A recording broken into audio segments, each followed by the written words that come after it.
Thank you, dear Volodymyr.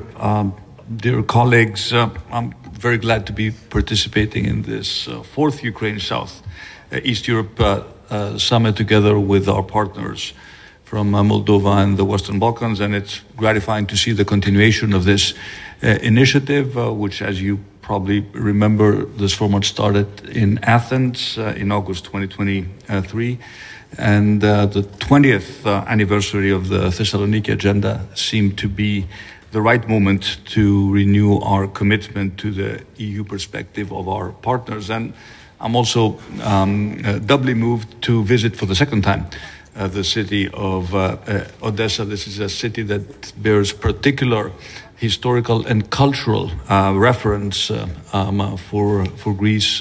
This is essentially a city where the flame of the Greek independence lit at the time. The slogan of those who envisioned our independence, dear Volodymyr, was freedom or death. And today, Odessa is the symbolic city of the resistance of the Ukrainian people who are fighting for their freedom. Let me also echo what Andrei said, what a moving tribute it was this morning when we visited and laid flowers in the Alley of the Heroes, a stark reminder that this war affects people in Ukraine every single day, and people die every single day fighting for their country's independence, something we should never forget. Let me again express my country's solidarity to the Ukrainian people who these days are again suffering from massive Russian missile drone attacks against civilian targets. These attacks, and I think we need to repeat it at every instance, they blatantly violate international humanitarian law, and from the very beginning we've made it very clear that you have an inherent right to defend yourself against Russian aggression, and Greece will continue to support Ukraine as we have done from the very beginning, diplomatically, politically, financially, militarily, humanitarily, whatever we can do to work towards the end to this destruction and the suffering of your country. It's up to you. Only Ukraine should and will decide on accepting or rejecting any peace formula, and I think you have demonstrated very clearly that your intentions are genuine, unlike those of the other side.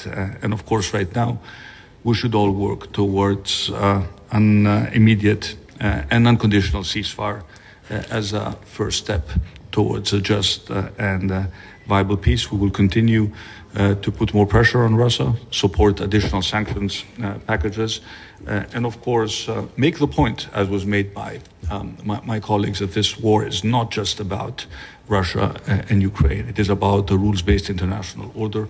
It is about not rewarding the aggressor by accepting an arrangement that essentially vindicates these aggressive behaviors. Let me say one quick word on the future and on the importance of Odessa as a city that highlights future restructuring and connectivity projects, because we need to think also about the future, not just the present. I would envision Odessa to be at the one end of an ambitious, comprehensive connectivity project that would start in the port of Alexandroupoli, move through Varna, Constanza, and finally reach Odessa.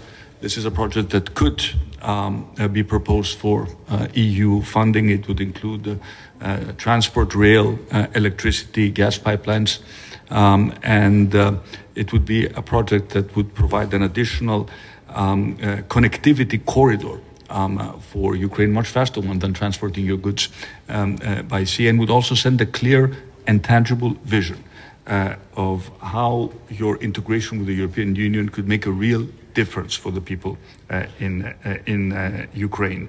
Let me just conclude by saying that since we're all gathered here, also neighbors and friends from the Western Balkans, that Greece will continue to be one of the most vocal and steadfast supporters of the enlargement process and of the European integration. We will always stand ready to do our part in providing any expertise, dear Volodymyr, or technical support with regard to the candidates' alignment with the EU acquis. Again, thank you so much for taking the initiative to host us in this lovely and historical city of Odessa.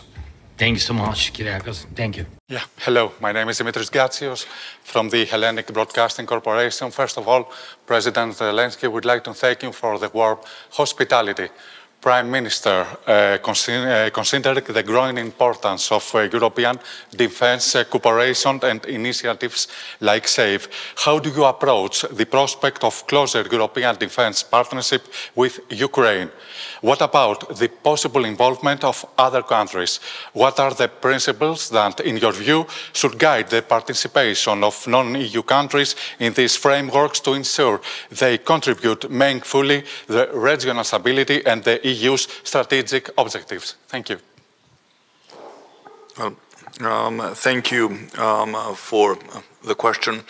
I think it is widely understood within Europe and certainly around the European Council that the invasion of Russia into Ukraine was a brutal geopolitical awakening, a necessity to take control of our own security, and an imperative to spend more collectively on our European defense. I don't think I would be exaggerating if I were to say that before the war in Ukraine, we were almost sleepwalking towards military irrelevance, if you look at how much we were spending collectively on defense.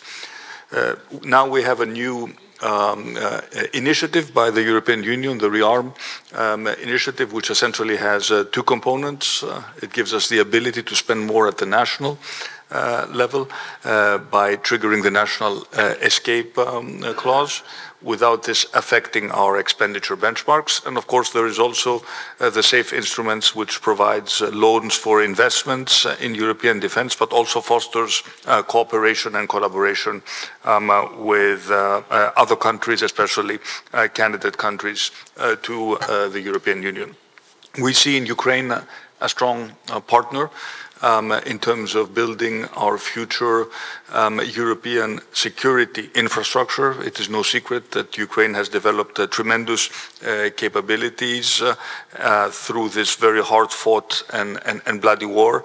And I think that there will be significant opportunities for further cooperation between member states and Ukraine in the defense sector, beyond supporting Ukraine in the short term in order to help it defend itself. But when we talk about SAFE and other candidate countries or other countries that could participate in this scheme, it seems sort of obvious to me that whoever would want to have access to European funding would need at least some alignment with the European Common Foreign and Defence Policy, because at the end of the day, this is an instrument which was devised in order to protect Europe as a whole and to create a new European security architecture.